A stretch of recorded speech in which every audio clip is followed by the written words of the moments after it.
Hello, everyone. Once again, this is Dare to Speak. I was going to do a documentary on the Hispanic street gangs. I did like a little trailer kind of thing, and hopefully you liked it. But I wanted to do a history lesson on the actual origin of the Latin kings, the Spanish Cobras, and the maniac Latin disciples. I'm gonna first start off with the Milwaukee chapter of the street gangs of from my neighborhood that I used to live in. When I used to live in over by 11th and Scott and 11th and Washington. That's where I grew up, around that area. And there was Chicago Elementary School where I went to, where during the late 70s, that's when the Spanish Cobras pretty much had the territory, or their turf, or whatever, until 1983. And then it was the Latin Kings after that. And then there was a lot of fights and a lot of bloody wars and stuff like that. And also, there was also other gangs that when I was growing up, when I went to Kosciuszko, there was people like the Vice Lords, BGD, the Black Gangster Disciples. These were all during the 1980s when I was growing up. And then in high school, there was, again, there wasn't that many rival gangs that I kind of knew of, other than they were against the Latin Kings, other than the ones that I just mentioned. And there was a group of people that weren't really all that big, but during the middle school and like during the 8th grade and 9th grade, when at Kosciuszko, and then my freshman year at South Division, there was a clique, a group of people who wanted to go against the Latin Kings. They were associated with folks, and they called themselves the Chola Boys, like Cholo, the Chola Boys. And I did hang out with them in a sense. I was friends with them before they even formed, and I did kind of, how do you say it? I wasn't exactly a member, really, but I was kind of like, in a sense, affiliated with them because of the fact that I hung out with them a lot. And of course, when they got into fights with the Latin Kings, there was this rumble. Of course, I didn't take part in it. I didn't want to be anywhere near them, and because they might think that I'm possibly a gangbanger and stuff like that. But there was them. And I know that they're trying to get me initiated into it, and I just didn't want anything to do with that kind of thing. There was, and of course, so during the early '90s, in 1991, when I graduated, and then later on, there was a couple of years later, there was East Side Mafiosos, and they were actually big into, they were associated with folks, and they were seriously into going against the Latin Kings. As far as if I remember correctly, if I'm correct on this, I'm not really sure. I think they were associated with folks. They're called the East Side Mafiosos, and there were a first guys group. And I do remember one time at a party over at this one what do you call this club? Not a club, but a dance hall. There was a bowling alley in the first floor, and then there was a dance hall in the second floor. And there was this big giant party, this celebration that was put together, and the guy that was running it, who was a big time fucking idiot. All he cared about was money. He actually started sending flyers all over the place. So sending out flyers in the area wasn't good enough for him.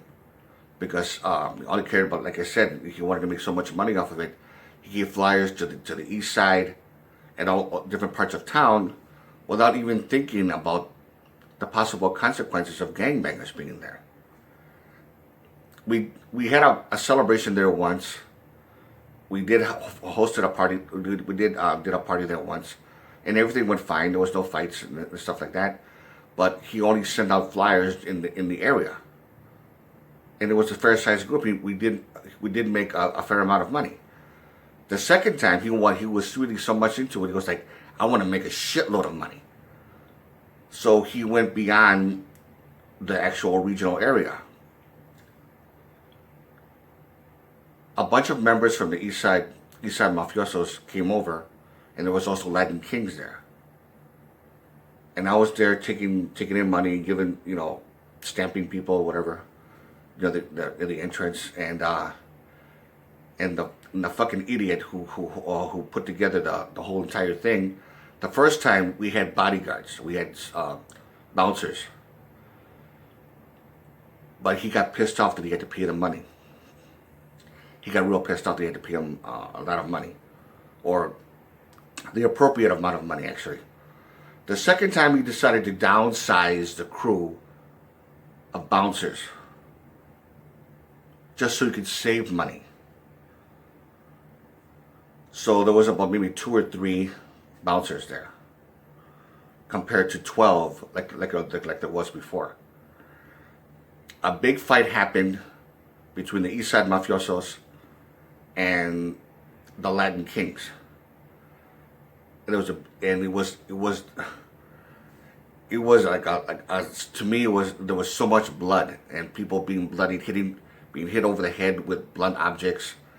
There were some people being beat down, punched, and stomped on, and so many number of things. And it got so crowded, people running up the stairs. Some of them had their shirts off to clean themselves from the blood. And then one guy was coming up to me and says, I want my money back. This is fucking bullshit. And then one guy that I grew up with, who was a Latin King, was just looking at him, sizing him up, wondering, because he never met him before. And he was being very suspicious, and he looked at him and says, hey, you folks? Are you folks? And all scared, he just turned and looked at him and says, no, man, I just want my money back. And I'm like, oh, fuck, oh, come on, please don't. The last thing I need is fist flying, and him being punched in the face, and all sorts of bullshit. So I had to return the money back to the people that wanted their money back, and they all left. A lot of the Latin Kings there was about maybe 20 to 30 of them that attended there, and they all came out. Some of them were bloodied. Some of them had blood in their hands because he split his skin open here from, I guess he was cut or something like that. He was holding it. And a lot of the white people that were in the bowling alley, in the first floor, looked at them as they were coming out and says, man, this is bullshit. These fucking punks, these this and that, and me as a Hispanic, I feel ashamed of my own kind when I had to fucking see that shit. And then for white people who actually sees that, and then automatically, that's a lot of the racism even draws up from that too. But then again, how can you expect somebody not to be even a little bit racist when people like that are acting that fucking stupid? Just because they're from 2 rival gangs, East Side mafiosos and then Latin Kings, and then they end up fighting. Well, the stupid ass that actually orchestrated and put together this whole thing, who decided to cut down on the security, who decided to go to the east side and pass out flyers. He actually got hit hard with so much trouble because of it. And you know what? I'm glad he got fucked up at the end. He got into so much trouble. for being an idiot. I didn't get hurt, and some of my closest friends didn't get hurt, so it was okay. But still, it was just so fucking stupid. This guy was just a moron, an idiot. And my brother, who was a DJ, was okay, and nothing. He wasn't hurt, and the people that helped him didn't get hurt. I mean, and his DJ equipment was okay. Nothing got damaged and stuff like that. So I wanted to share that story with you. But yeah, as far as the documentary, I wanted to do an interview with someone who was used to be a member of the Spanish Cobras in the late like around 1987, 1986, 87, or 88, or around that time. I was in Chicago school. I'm sorry, in Kosciuszko school, in middle school. He was in 1987. He said he was about 15 years old when he joined the Spanish Cobras, and because of the coronavirus, I can't really interview him face to face and whatever. I want to push it to that and just take a chance of doing that.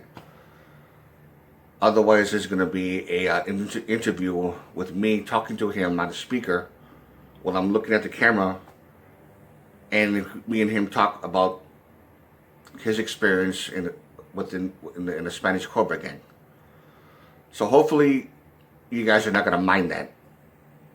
I don't mind really, but I would prefer to see, face to face and to show how this guy looks like when I'm interviewing him.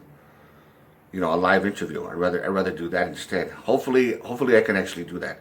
If not, it's going to be a regular, I don't know, on a speaker, talk, on a loudspeaker, and just talk to him and doing an interview like that. That's the only thing that I can do. If it comes down to it, he agreed to it. He said it was okay. So drop a comment. Any questions? Let me know what you think. If you like this video, give it a thumbs up. And again, to all of you, take care.